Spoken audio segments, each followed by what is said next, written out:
We're getting the Minecraft mirror. Let's run it. We're getting the Ditto. We got Alex versus Zombie. That's how we're going to call this. And both of them opting to just do the thing and just get maximum materials. Say, I got to fight you at full power if we're going to do this. Okay, yeah, I'm building a wall up, homie. What are you doing? Okay, yeah. Wow. Is this, all right, is this coordinated? Is this choreography? I feel like it is. I feel like it is. Like this they dance moves right now. All right, first blood, 67% coming from Soar on a Syrup. I think the craziest thing of all the Waidu tech is probably the down throw into like 70–80% combo. I saw that.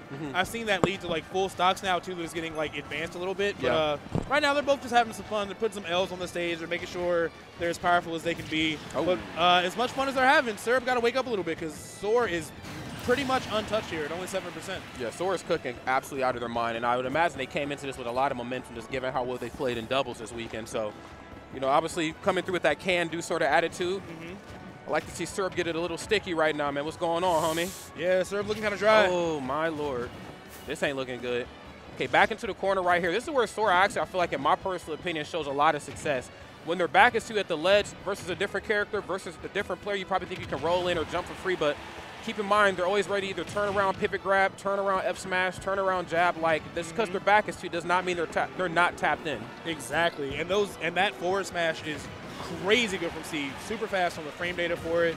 Great range. And the TNT going to hit both players. Everyone is alive. Soar got a decent amount of damage on him, but Syrup is one interaction away from being down 2 stocks here. This match getting a little out of control right here for Syrup. They're going to have to make a play and make a play quick. I think the duality of this match is, you know, I'd certainly want to break away myself and get my tools in order. Obviously, I know the importance of that. Extra impact on my attacks. You know, I get a little bit more frame advantage too, but the problem is that as long as I'm breaking away, my opponent, who most notably has the lead, is also breaking away and getting something scary set up too. Another up smash for your troubles. Syrup looking good. Let's see if they can get another one to try to even out this stock count. Yeah, definitely needed that stock. I mean, if you look at the materials down here, look at the material. Soar has nothing but iron over here. That is rough to deal with. That means you're going to be dealing with so many minecarts, so many anvils, and the walls are going to be so much harder to break. Syrup's materials aren't looking too bad, but the stock is, and unfortunately, not the best DI on that down air. Syrup going to die off the top, getting hit at only 80%. Yeah. Pretty much from a raw anvil. It wasn't even out of a footstool that time. And I feel like the good thing about watching two Steves play, you know, and I'm sorry, that's just a weird sentence. But no, the good thing about watching two Steves play is just, you know, you really get to see the duality. It's very similar, like, you know, two Snakes or like two Sonics, two characters that can be played because they're so good and gifted that they can be played in 2 very different ways. And, you know, with Soar, it feels like they have very much I'm holding forward sort of attitude. I got my toolkit set up. Even if it's not all the way set up, I'm holding forward because I know I cannot allow you to break away. Where I feel like Syrup was like, well, I'd normally do this. Like, I normally break away and force you to have to approach me, but you're not doing it anymore. You know what I'm saying? Because now you understand the importance of having your toolkit kind of in order as well. And so I just feel like Syrup maybe just a little late to the party on adjusting on the fly. Again, adaptation is everything, and Soar kind of took that to their advantage. Was like, look, they're being timid. You know, I got a line drawn in the sand, and damn it, I'm willing to redraw the line and keep crossing any which way I want to. Yeah, plus on top of that, Soar's smaller interactions compared to the damage that they actually did against Syrup were crazy. Like, the very first time Syrup got touched, you saw like 70-something% coming off right off the top. Like, Syrup.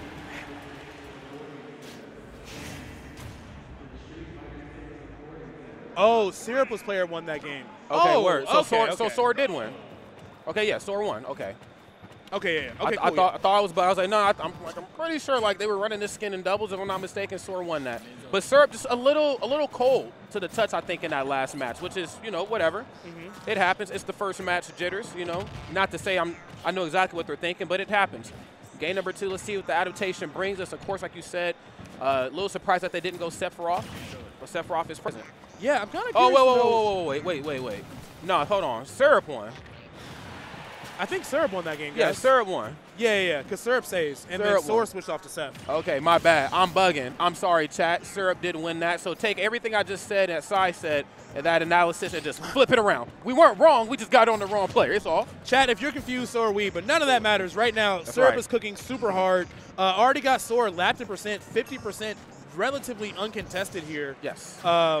Apologies for the mixed match on that analysis there, but yeah, Syrup is playing really, really well. The Sephiroth switch, I don't I'm going to be completely frank right now. You know, give me the hot take, Sai. Every time I see somebody switch into Sephiroth, it never works out. It never worked, and it almost feels like, oh, you made me do this. And it's just like, what did I make you do? Right. I'm not afraid of Sephiroth, you know? Yeah, yeah. He's not a bad character by any stretch of the imagination, but your fastest move is what, nair out of shield is like frame 9, then frame 12. You know, like, I'm not afraid of this. I mean, I guess the turnaround is that Sephiroth has a sword, disjointed, you know, long character. He can swing through these blocks, but I mean, the right Steve gameplay, which is certainly what Serp's bringing us, I mean, you know how to work around it. You know how to work around it. All right, Soar, I see you. Yeah, Soar's just like, I don't know what y'all want from me, man. I'm having a bad day. That's right. I like the attempt, of course, spacing these retreating and falling back airs, trying to catch Syrup slipping, but not a whole lot is coming out of it. Good damage, especially on that block with the neutral B. It was really active, so I like the intent to use that to be extra active and catch maybe a 2-frame or something. Oh, yes. Woo! Just barely making it back to the stage. Love that, too. Great situation awareness. You knew that they were cooking up something scary at the ledge with down smash, or hell, even down tilt on top of Sephiroth. So smart to break away and go immediately for a forward air. Okay, yeah, we're sliding into the DMs. Okay, don't get hurt. You up? Like, no, I'm not up. I'm not up. I'm asleep. Unanswered. That's right. I sleep. Somebody, hey, sorry, I was sleeping. So are they at the wheel right there. Backer getting it closed out. Smooth stuff.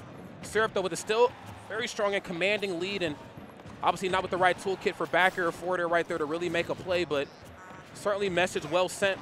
I do have the ledge game on play. Yeah, I like the taunt. Soar just being like, at least I'm having fun. I'm not winning, but I'm having a good time. That's right. You know, I respect that. But, yeah, this is looking really rough. Tries to throw back into the wall and finds the back air anyway. Doesn't really matter. Syrup cleaning it up really solidly, 2-0 so far. I think Soar should go back and just play the Ditto out, even if the Ditto's not fun. I just think you're better off, you know. I mean, you won doubles with that character. The match you had in round 1 was a lot closer with Steve. Yeah. Even if you don't like the Ditto, you kind of might be – Syrup's kind of forcing your hand. He's forcing your hand. Sephiroth didn't work out. And I think, too, like, I understand the Sephiroth pick. I think, like, Sephiroth does good against one aspect of the vast pie chart that is Steve, and that is, like, I don't think Sephiroth's a better character than Steve, and I don't think that they actually win the matchup. I still think it's in Steve's favor, but it's just physically they get rid of the blocks. But I feel like to be as poised of a player as Syrup is, it's like blocks or not, I certainly know my win condition. And I think another big thing to take into consideration, too, is how light Sephiroth is. It's like there's only going to be a certain point in time of the match where we can slug it out, and it feels either even or in Sephiroth's favor. Once I get my tools in order, things start coming out a frame or two quicker, things start hitting meteor. It's like, look, wing or not, bro, you don't want these problems. You know what I mean? Exactly. Because, like, if you're coming into it and you just had a round where you died at 80 off the ground from, like, an anvil, switching into an even lighter character than that doesn't necessarily seem like the best play, but it was worth it. But now, Soar's going PT. This, I understand a lot better. I think this will be a much stronger matchup. Definitely. Soar's Pokemon trainer is not to be slept on. Saw some fantastic work from it in doubles grands earlier today. But all that aside, Syrup still getting those huge combos, still getting 66% off the first interaction, seemingly every single time at round start. I like it, too, because Ivysaur are a bit quicker to the touch than Sephiroth is, and that's a really weird sentence because, like, you know, Ivysaur really ain't all that quick, but you're quicker than Sephiroth, but you're getting sent out in the same time period that Sephiroth got sent out in that last game. So I get it. You know, again, physically, Ivysaur has the ability to get through the blocks. You have that nair to frame 7, so a little bit quicker than, you know, Sephiroth. So you have options to approach. But the fact remains the same. Is like, you know, if you are just caught between a bad spot on Steve, Anvil's going to clean you up real quick. Yeah, definitely. Lap 10% here, kind of a little bit reminiscent to what we saw in the previous set of PT versus Steve, throwing out a lot of these Razor Leafs, trying to, like, interrupt those mine carts from happening. But does Soar have the presence of mind to actually, like, start sharking under Syrup, start really getting that Ivysaur pressure that we need? Because right now, it's looking just like the other two games have for Syrup. Yeah, it's not looking good right now. I mean, again, you don't want to break away too much because, again, then Syrup's going to get their stuff in order. But you also know that you can't get too close because you can't outslug Steve in some of these interactions. Razor Leaf, of course, we've seen just in some of the previous sets, especially with Pocket. Razor Leaf, if done properly enough, I mean, it doesn't even really become a thing. I just kind of parry through that or hold shield. I'm so far away that I see Razor Leaf coming. Oh, whoa, whoa, whoa. Charizard. You better get some posting and fast. Switching to Squirtle for the taunt. I'm not even sure what he's looking for anymore. Maybe Ivysaur can find something. Vine Whip clanking with the cart is super unfortunate. It's definitely an interaction you needed. Now, Syrup is relatively out of materials, minus like 1 or 2 blocks iron here, but even that is going in their favor at this point. I'm not necessarily sure what Soar can do from this position.